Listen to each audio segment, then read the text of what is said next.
shall we shift gears, clutch, and get into the main topic at hand today, and that is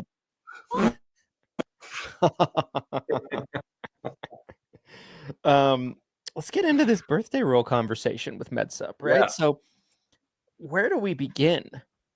Where do we start with this conversation? Because I do believe this is an elephant, a big, honking, huge, fat elephant. There's a lot to eat. So where do we start? Oh my gosh, my audio is coming through my headset right now. It finally started Oh, working. no. All right. No, Well, good. This is good. So, this reason that what prompted this topic for me, you guys, was a comment in the group. Again, you guys are you're the drivers of the bus, I think, as Mr. Brindle loves to say. So, someone commented, and it was a very negative comment towards the birthday rule. And I've always looked at the birthday rule as mostly positive. Obviously, we can get into, I think, some of the pros and cons of there being a birthday rule. I think that for the Medicare beneficiary, it's definitely a positive thing for them. I think the best place to really start with this elephant of a conversation would be maybe giving them a rough definition of what the birthday rule is. So, Christian, if you had to explain in your simplest terms possible, what would you tell an agent the birthday rule is?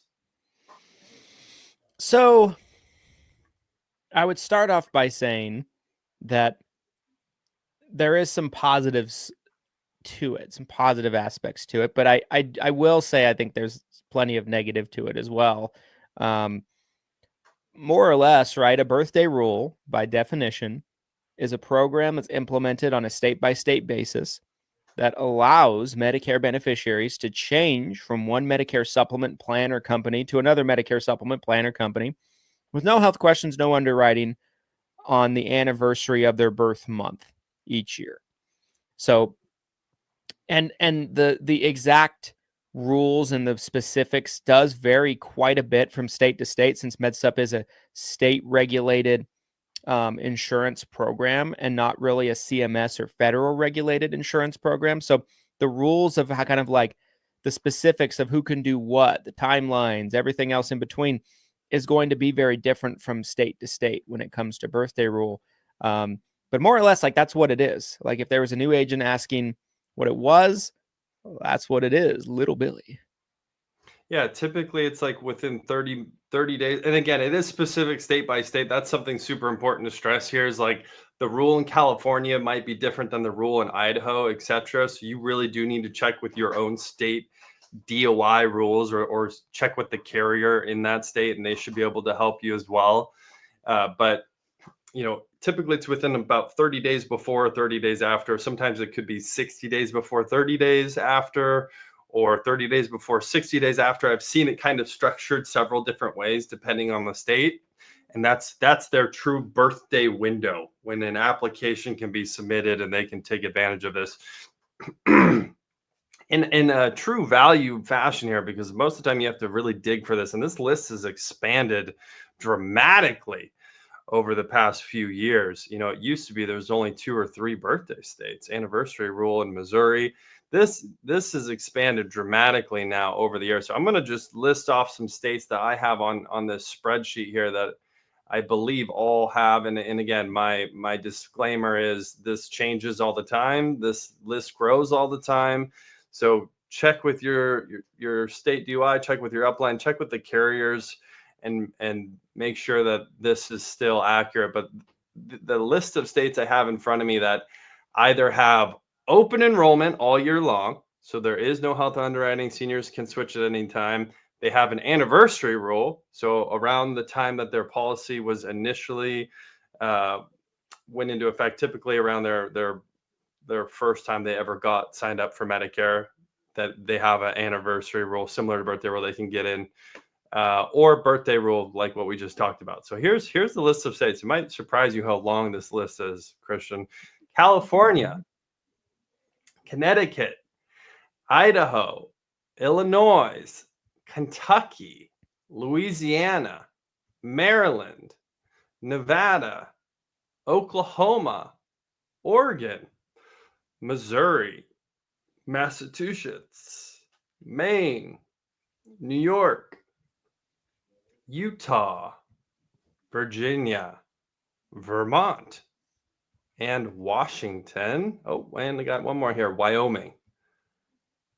So that means 19 out of our 50 states now are birthday rule states, getting close to the 50% mark, which is wild to me.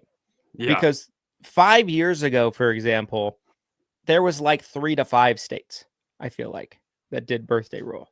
Yeah. And so it's expanding. It would not surprise me if we move into a place where the majority of states actually end up being birthday rule, maybe 30 out of 50 or something like that. I feel like we're kind of headed to that trajectory. It seems to be something that's catching on more and more in a lot of states. One thing that's very interesting about Supp birthday rule is that it's important to understand how your state works with it specifically if you're in a state that does birthday rule Supp. But in addition to that, understanding how the commission works in relation Yes. to it.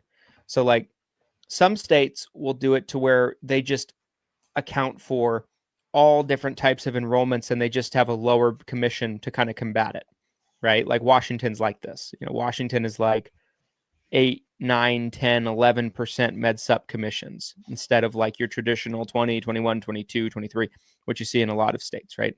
On a street level basis. But we've talked about this before on the show. Supp enrollment is always going to fall into one out of 3 buckets. You have your open enrollment, your T65s, new to Medicare, your underwritten, and your guaranteed issue. Birthday rule apps are always going to technically be guaranteed issue business. And in some states, you might have a birthday rule available, but the guaranteed issue commission itself might be 95% less than what the regular commission would be for underwritten or new to Medicare. So like some states, it's going to be the same across the board, like I mentioned, right? Like they just have like a flat commission for any type of enrollment with each, and it's going to be also carrier by carrier based. So understanding this is vital. Utah, for example, has one of the weirdest birthday rules I've ever seen. We did this, implemented it this year. So the person has to change only within the same carrier, but a different plan. So they can't go from example, company 1 to company 2, G to G. They can go from company 1 within the same company 1, F to G or G to N or something like that. But that is considered guaranteed issue commission, which ends up typically being, depending on the carrier, 2% commission, 3% commission. Some carriers just pay a one-time commission of like $50 and then you're done. Thanks for your service. Thank you for and they also don't change agent of record. So it's not, if it's not your existing client already, you just did that for nothing. The old agent still remains. If there was even an old agent, and if there wasn't an old agent, it's still a house policy. It has to be your own client already. Yeah, I wish there was a simpler way that we could have, a one size fits all for you guys on this, where we could be like, hey, the birthday rule is exactly this. It's in exactly these states. These carriers will pay, these carriers won't, but it's very mixed bag depending on the state. Some states, like Christian mentioned, you might find that 95% of carriers will pay you almost nothing, but there might be 1 or 2 carriers that will actually pay you full comp. So what you really have to do if you are trying to sell more Medicare Supplement and you want to take advantage of birthday rule or open enrollment or anniversary rule for that state, you really need to talk to the carrier. Talk to the carrier and figure out, hey, this is what I'm looking at doing. Is this something you guys would pay on? What does the comp look like on this? And see if you can get a comp schedule from the carrier, from your upline, that will help give you an idea of what you can expect. Because obviously, again, the whole point of what we're trying to accomplish here is we want to make sure you guys get paid, right? We don't want to write more business that doesn't get us paid as agents, right? So that would really defeat the purpose. But this is also an ever-changing topic, just like we talked about a moment ago, with this list being at almost half the US now, I bet if we did this podcast again in a year or two, it'd probably grow even more. I think what we're seeing happen is the Medicare beneficiaries are getting so fed up with these increased premiums. Maybe we can get into some of the downside now on the birthday rule. As and I'll start with kind of my own personal experience being here in Oregon, which has had the birthday rule for a really long time. When the birthday rule went into effect initially, we saw premiums go up 20, 30, 40% across the board. It was a massive, massive hike by the carriers. And some of you might be like, well, why did that happen? Well, it's the correlation of having to take on this business at the carrier level, where some of these people might be at a significantly increased cost of claims, right? Someone who's really sick, they could be on dialysis, right? I mean, they could be at end of life, needing all sorts of different type of coverage and care. And now the carrier has to accept them based on the rules of birthday rule.